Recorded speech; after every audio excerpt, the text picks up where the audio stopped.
აფხაზეთის ავტონომიური რესპუბლიკის მთავრობის მორიგის სხდომა გაიმართა. სხდომას აფხაზეთის მთავრობის თავმჯდომარე რუსლან აბაშიძე ხელმძღვანელობდა. შეხვედრაზე საშუალოვადიანი სამოქმედო გეგმა 2025-2028 წლების პრიორიტეტების დოკუმენტები განიხილეს. მოისმინეს ინფორმაცია აფხაზეთის ავტონომიური რესპუბლიკის იძულებით გადაადგილებულ პირთა სამინისტროს დაქვემდებარებაში არსებული საჯარო სამართლის იურიდიული პირების რეორგანიზაციის მიმართულებით განხორციელებული საქმიანობის შედეგებისა და აფხაზეთის ავტონომიური რესპუბლიკის ჯანმრთელობისა და სოციალური დაცვის სამინისტროში მიმდინარე ცვლილებების თაობაზე. მთავრობის თავმჯდომარემ და მინისტრებმა ასევე მოისმინეს სახელმწიფო სერვისების განვითარების სააგენტოს მიერ იუსტიციისა და სამოქალაქო ინტეგრაციის საკითხებში აფხაზეთის ავტონომიური რესპუბლიკის მინისტრის აპარატისთვის უფლებამოსილების დელეგირების მინიჭების თაობაზე ხელშეკრულების პროექტის შესახებ ინფორმაცია.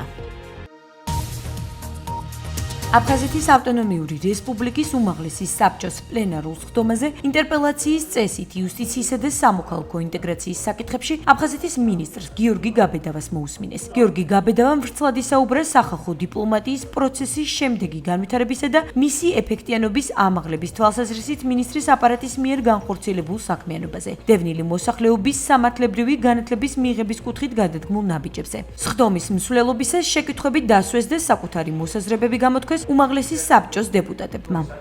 მინისტრმა ამომწურავი პასუხი გასცა დასმულ შეკითხვებზე. დისკუსია გაიმართა ზოგადად მინისტრის აპარატის საქმიანობასთან დაკავშირებით და ფაქტობრივად ყველამ ერთხმად მისცა ძალიან მაღალი შეფასება. იყო რეკომენდაციები გარკვეული, ეს ახლა ბუნებრივია თავისთავად.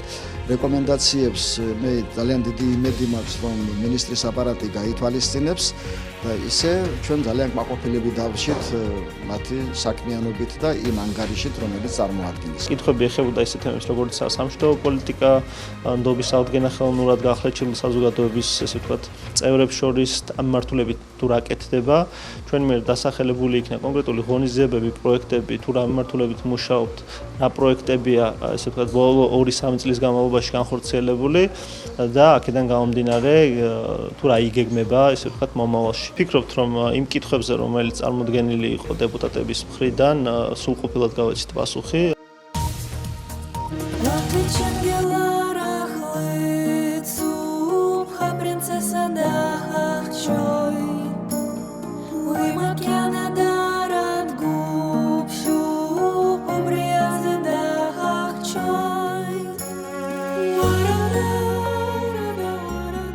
აფხაზმა და ქართველმა გოგონებმა რუშნი ჯოპუას აფხაზური სიმღერა პრინცესა აფხაზეთის დღეზე შეასრულეს და მივიწყებულ ჰანგებს ახალი სიცოცხლე შესწინეს. აფხაზეთის საინფორმაციო ანალიტიკური ცენტრის ვლოგერების ეს სიმღერა ერთ-ერთია იმ 11 აფხაზურ სიმღერას შორის, რომელიც ბრავო რეკორდში დამუშავდა, ჩაიწერა და ახლებურად აჟღერდა.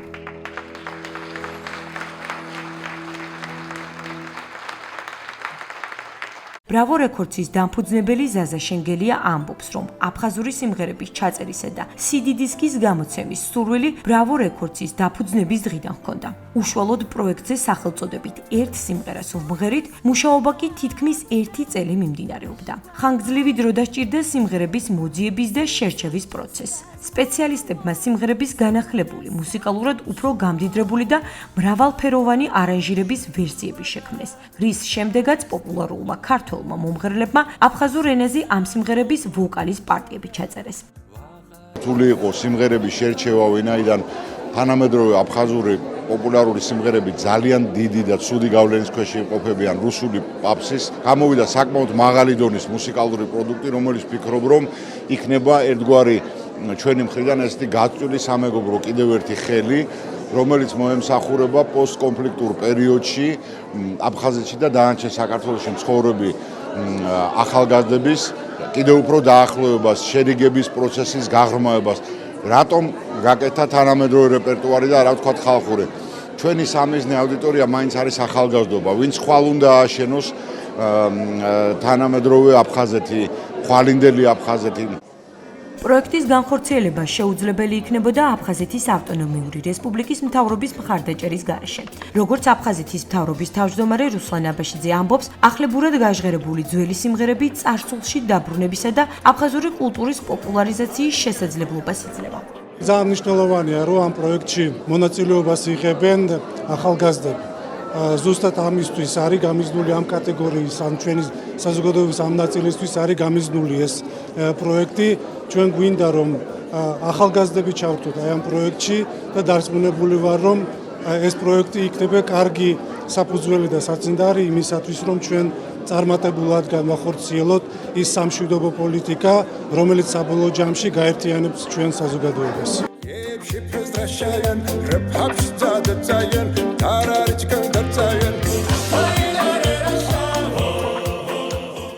აფხაზეთის განათლებისა და კულტურის სამინისტროს ორგანიზებით CD დისკის პრეზენტაცია ვახტანგ სალარიძის საკონცერტო დარბაზში გაიმართა და ის სიმბოლურად აფხაზეთის დღეს უკავშირდებოდა.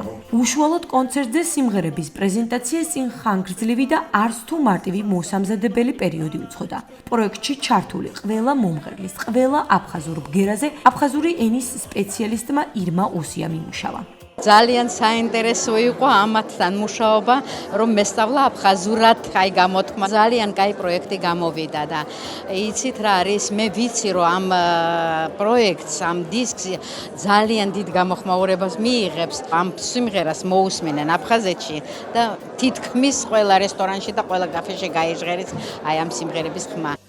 CD ალბომს ასევე თანახლავს ორენოვანი სამახსოვრო ბროშურა ქართულ და აფხაზურ ენაზე, რომელშიც ცნობილი ადამიანების ემოციური გზავნილებია ასახული. კინორეჟისორებმა, მწერლებმა, ჟურნალისტებმა, მსახიობებმა და მომღერლებმა თანაცხოვრებისა და მშვიდობის აღდგენის პროცესში მუსიკისა და სიმღერის როლს გაუსვეს ხაზი და სწორედ ის მოგონებები გაგვიზიარეს, სადაც სიმღერა აკავშირებს ხალხს.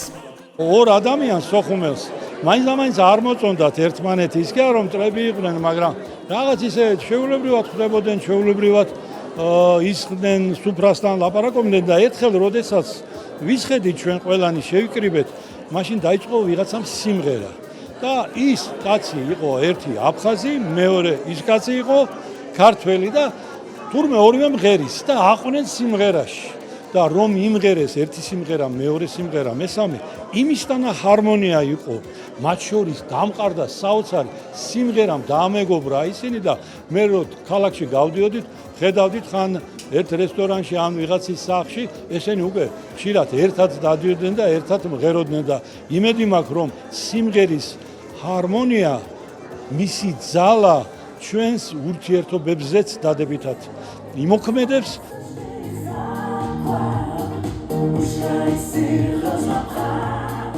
დუეტი ჯორჯიას სიმღერას უკვე უწინასწარმეტყველებენ მაღალ რეიტინგს ენგურს გაღმა საქართველოში. პროექტზე მომუშავე ჯგუფის მიზანია სიმღერებმა პოპულარობა მოიპოვოს ოკუპირებულ აფხაზეთში და სჯერათ, რომ ნუცა თოფურიას, ია ჯგერენაიას, ნოდიკო ტატიშვილის, სალომე ბაკურაძის, გიორგი ცხადაძის, სოფო გელოვანის, გიორგი სუხიტაშვილის, თიკა მახალდიანის, სოფო ხალვაშის, ანსაბლი ოდას, აფხაზეთის სიმღერის სახელმწიფო ანსაბლი შავნაბადას ნამღერ სიმღერებს აფხაზი მოსახლეობის ყველა თაობა აყვება. იმ წუთიდან როგორც კი ეს შემოთავაზება მივიღე, ვიყავი უზომოდ ბედნიერი, იმიტომ რომ ჩემთვის კიდე სხვა დატვირთვა და სხვა მნიშვნელობა აქვს, სხვა მოგონებები და სხვა სიღრმე მაკავშირებს აფხაზეთთან. მე თვითონ იქ გაზრდილი ვარ, დედა აფხაზეთიდან მყავს, მეუღლე აფხაზეთიდან მყავს, მოკლედ ჩემთვის განსაკუთრებული მნიშვნელობისაა ეს ალბომი და მგონია რომ მარტო არ ვარ ამ განცდებში, იმიტომ რომ ეს არის დასაწყისი იმ უდიდესი, ვფიქრობ, რომ იმ უდიდესი გეგმის, რასაც ქვია ჩვენი შერიგება, ერთმანეთთან ჩახუტება და სიმღერით გაერთიანება. პროექტი აფხაზეთის ავტონომიური რესპუბლიკის განათლებისა და კულტურის სამინისტროს, აფხაზეთის კულტურის, სპორტის და ახალგაზრდულ საქმეთა სააგენტოს, იუსტიციისა და სამოქალაქო ინტეგრაციის საკითხებში აფხაზეთის ავტონომიური რესპუბლიკის მინისტრის აპარატის, აფხაზეთის ავტონომიური რესპუბლიკის საინფორმაციო ანალიტიკური ცენტრის მხარდაჭერით განხორციელდა. როგორც ორგანიზატორები ამბობენ, მას აუცილებლად ექნება გაგრძელება.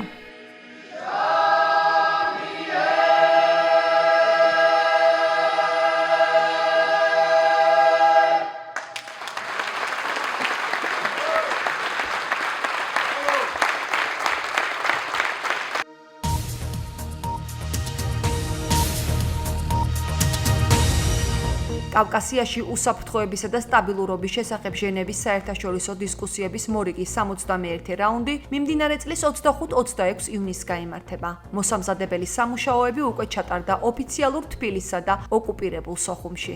აფხაზეთში იმყოფებოდნენ დისკუსიების თანათავმჯდომარეები, ევროკავშირის სპეციალური წარმომადგენელი სამხრეთ კავკასიაში ტოივო კლარი, ასევე გაეროსა და ეუთოს წარმომადგენლები. უკვე ცნობილია, რომ ჟენევის მოლაპარაკებების მორიგ რაუნდზე განსაკუთრებული ყურადღება დაეთმო ისეთი საკითხების განხილვას, როგორიცაა უსაფრთხოება და სტაბილურობა რეგიონში, გალში ინციდენტების პრევენციისა და მათზე რეაგირების მექანიზმის მუშაობის განახლება და გადაადგილების თავისუფლებასთან დაკავშირებული პრობლემების აღმოფხვრა. ჟენევის მოლაპარაკებების პროცესს შესაძლოა გამოეთიშოს ოკუპირებული აფხაზეთის ეგრეთ წოდებული დელეგაციის ხელმძღვანელი ირაკლი ტუშბა. ტუშბა არ დასწრებია არც ტოივო კლართან გამართულ მოსამზადებელ შეხვედრას.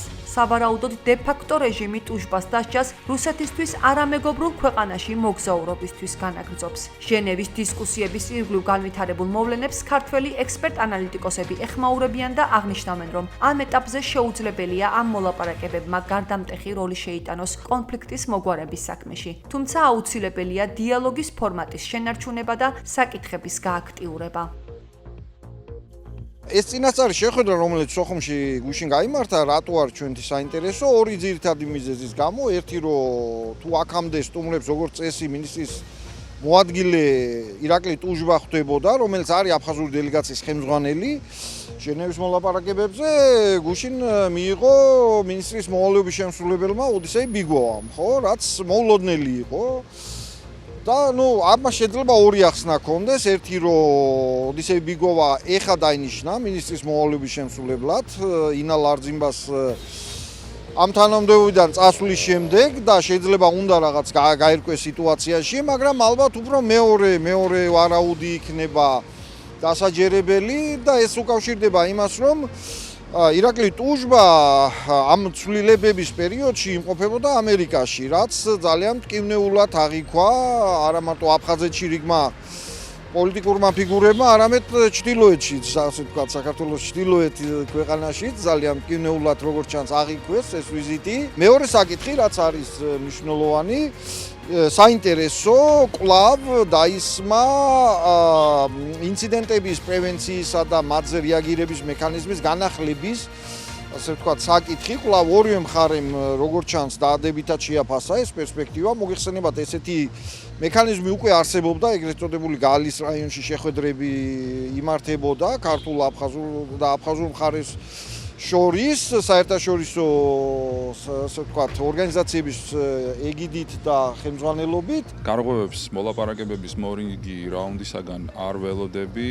გარღვევები მთლიანად დამოკიდებულია რუსეთის პოლიტიკის რადიკალურ ცვლილებაზე და ამის აქტუალურ პირობებს მე ვერ ვხედავ, ასე რომ ჟენევის მოლაპარაკებებმა უნდა შეინარჩუნონ თავისი აქტუალურობა, არ უნდა დაიკარგოს ეს ფორმატი, სადაც წარმოდგენილნი ვართ დაინტერესებული მხარეები იმისათვის, რომ 2008 წლის აგვისტოს შეთანხმება შესრულდეს და რაც უნდა გახდეს საფუძველი კონფლიქტის სრულმასშტაბიანი მოგვარებისა და საქართველოს ტერიტორიიდან რუსეთის ფედერაციის ჯარების გაყვანისა.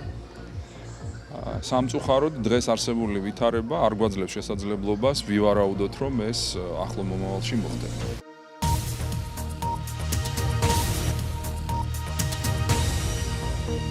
ასლან ბჟანია ალექსანდრ ანქვაბს ღიად უპირისპირდება და ეგრეთ წოდებული პრემიერ-მინისტრის პოსტის გაუქმებას გეგმავს. დე-ფაქტო აფხაზეთის ეგრეთ წოდებულმა პარლამენტმა ბჟანიას ინიცირებული საკონსტიტუციო შესწორების განხილვა დაიწყო, რომლის მიხედვითაც ეგრეთ წოდებული პრემიერ-მინისტრის თანამდებობა საერთოდ უქმდება. განსახილველად წარდგენილ ეგრეთ წოდებულ საკონსტიტუციო კანონის პროექტში დადგენილია მინისტრების პარლამენტთან შეთანხმებით დანიშვნის წესი, რაც მოქმედი ძირითადი კანონით არ არის გათვალისწინებული. მოცემული შესწორებები ოკუპირებული აფხაზეთის ეგრეთ წოდებულ კონსტიტუციაში მიმართულია პრეზიდენტის უფლებამოსილების გაზრდისკენ. დე-ფაქტო პრეზიდენტს შეუძლია დაითხოვოს პარლამენტი. ამასთან ის ასევე ითავსებს პრემიერ-მინისტრის უფლებამოვალეობებს. ეგრეთ წოდებული პარლამენტის თავმჯდომარე ლაშა აშუბას თქმით, დეპუტატებს გაუჩნდათ კითხვები იმასთან დაკავშირებით, რომ პრეზიდენტისთვის პარლამენტის დათხოვნის უფლების მინიჭება ხომ არ გამოიწვევს ამ უფლებების ბოროტად გამოყენების შესაძლებლობას.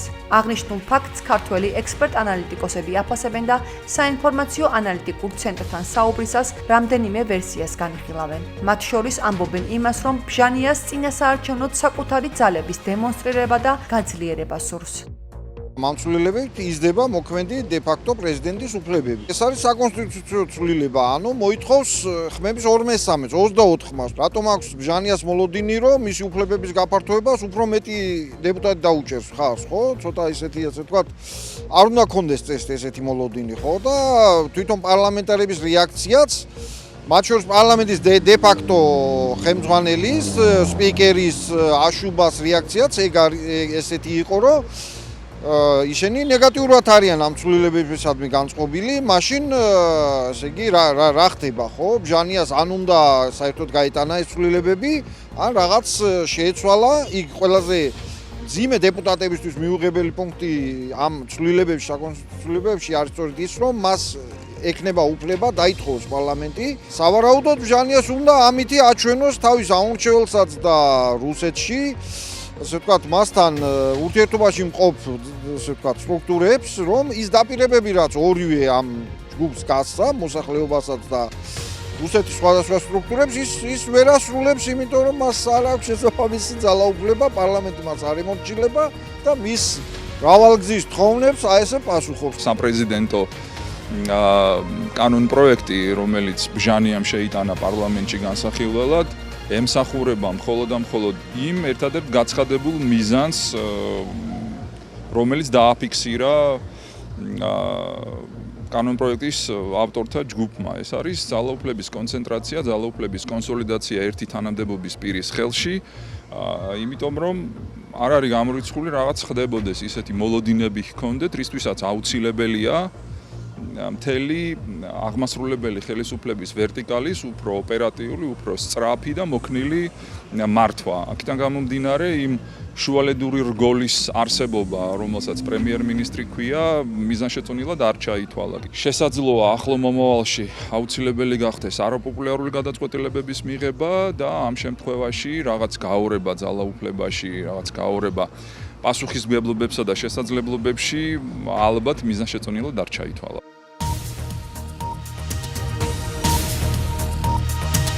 აფხაზეთის უმაღლეს საბჭოში აკაკი ჩხენკელის 150 წლის იუბილისადმი მიძღვნილი კონფერენცია ჩატარდა. ღონისძიებაზე გაიხსენეს ოქუმში დაბადებული და გაზრდილი ქართველი პოლიტიკური მოღვაწე. ისაუბრეს საქართველოს პირველი დემოკრატიული რესპუბლიკის საგარეო საქმეთა მინისტრის, ეროვნული საბჭოსა და დამფუძნებელი კრების წევრის, საფრანგეთში საქართველოს ელჩის აკაკი ჩხენკელის საზოგადოებრივ პოლიტიკურ მოღვაწეობაზე, სამშობლოს წინაშე მის ღვაწლზე. ხაზი გაუსვეს იმ გარემოებას, თუ რაოდენ დიდი მნიშვნელობა აქვს ასეთი ადამიანების დამსახურების ცოდნას მომავალი თაობებისთვის. კონფერენციის მუშაობაში მონაწილეობა მიიღეს ცნობილმა მეცნიერებმა, უმაღლესი საბჭოს დეპუტატებმა, აფხაზეთის მთავრობისა და დევნილი საზოგადოების წარმომადგენლებმა. აუდიტორიამ მოისმინა ბევრი მანამდე უცნობი, მეცნიერულად დასაბუთებული სიახლეები აკაკი ჩხენკელის შესახებ. პრაქტიკული კონფერენციის ორგანიზატორები აფხაზეთის ავტონომიური რესპუბლიკის უმაღლესი საბჭო და სოხუმის სახელმწიფო უნივერსიტეტი იყვნენ. ღონისძიებას აკაკი ჩხენკელის შთამომავლები ესწრებოდნენ.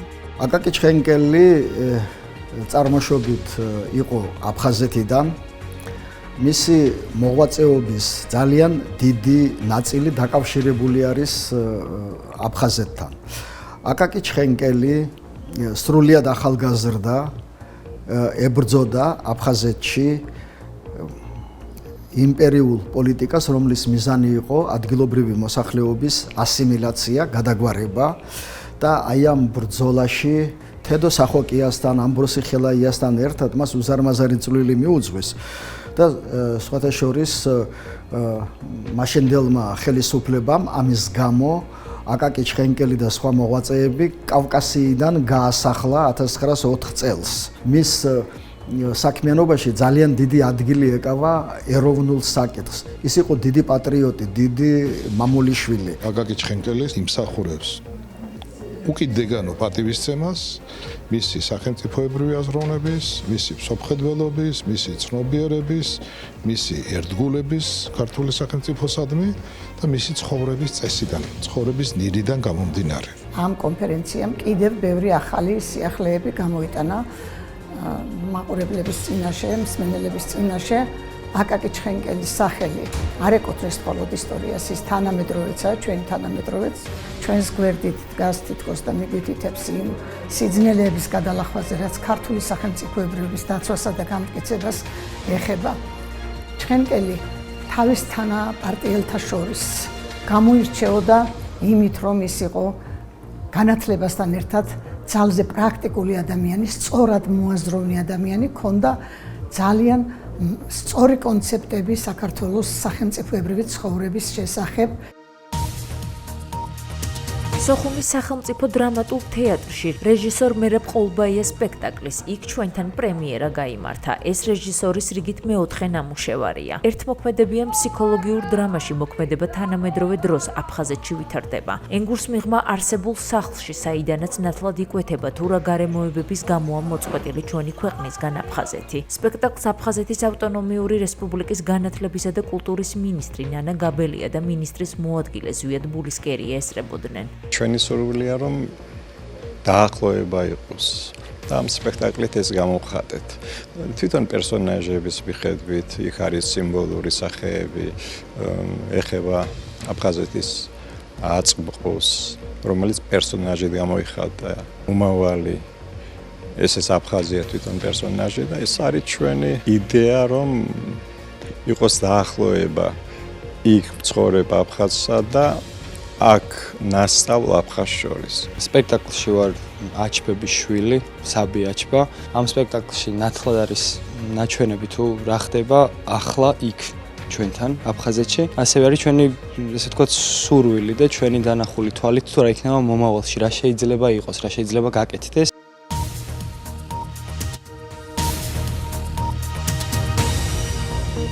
აფხაზეთი მე ვარ. ამ სახელწოდებით გაიმართა საღამო მთაწმინდის პარკის ამფითეატრში, რომელიც ორგანიზაცია თაობა 21 საქართველოს მიერ იყო ორგანიზებული. ღონისძიებაში თბილისის სხვადასხვა კოლეჯის, სკოლის მოსწავლეები მონაწილეობდნენ. პროექტის ფარგლებში არაერთი აქტივობა ეწყობა, რომელსაც ორგანიზაციის მშვიდობის ელჩი ქალბატონები ახორციელებენ და მიმართულია სამშვიდობო პოლიტიკისა და ახალგაზრდებში ცნობიერების ამაღლებისკენ. პროექტის მიზანია, რომ მომავალმა თაობამ გაიცნოს ეს ადამიანები, ჩვენი აფხაზეთის გმირი მეომრები, მათგან აიღოს გმირობის მაგალითი, პატრიოტიზმი, სამშობლოს სიყვარულის, იმიტომ რომ ეს ადამიანები ნამდვილად იმსახურებენ, ჩვენი მეომრები ნამდვილად იმსახურებენ ჩვენი საზოგადოების მხრიდან დაფასებას, ნამდვილად იმსახურებენ მადლობას თავდადებისთვის. დღევანდელი საღამო ერთგვარი შეჯამებაა ჩვენი 4 ფილმის და გვინდოდა რომ ცნობიერების ამაღლებისთვის ახალგაზრდები მეტად ჩართული იყვნენ. ჩვენ გვინდა რომ ჩვენი პროექტი კიდევ უფრო გაიზარდოს, უფრო მეტი ადამიანი ჩაერთოს და მეტმა ახალგაზრდამ გაიგოს რა ხდებოდა წინა საუკუნის 90-იან წლებში ჩვენს მიწაზე, რომელიც ჩვენია და ძალიან მალე გვინდა რომ ისევ იქ დავბრუნდეთ. გვინდა რომ მესიჯის სახით გადავცეთ მომავალ თაობას, ჩვენი გმირების თავდადება და ჩვენ შვიდობის სახით ქალიყო ყოველთვის ძლიერების სიმბოლოა, თავგანწირვის სიმბოლოა და მინდა რომ შვიდობის სახით, ანუ შვიდობის ელჩის სახით ჩვენ მომავალ თაობამდე მივიტანოთ ჩვენი გმირების თავგანწირვა, თავდადება.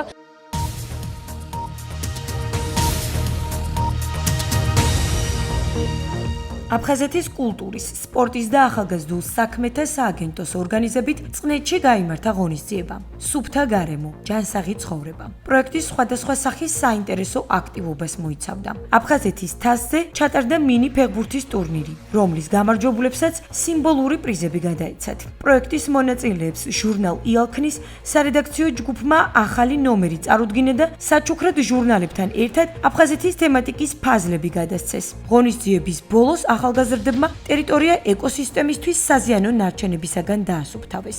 მონაწილეობდა 40-მდე დევნილი ახალგაზრდა. შთამბეჭდავი გამოდგა დღევანდელი ღონისძიება. ჩართულები იყვნენ ახალგაზრდები და სანახაობრივიც გამოდგა ღონისძიება. აქედან გამომდინარე შეიძლება ითქვას, რომ ძალიან ნაყოფიერი ღონისძიება ჩატარდა. ხელცარიელები არც ამჯერად მოვედით ბავშვებთან.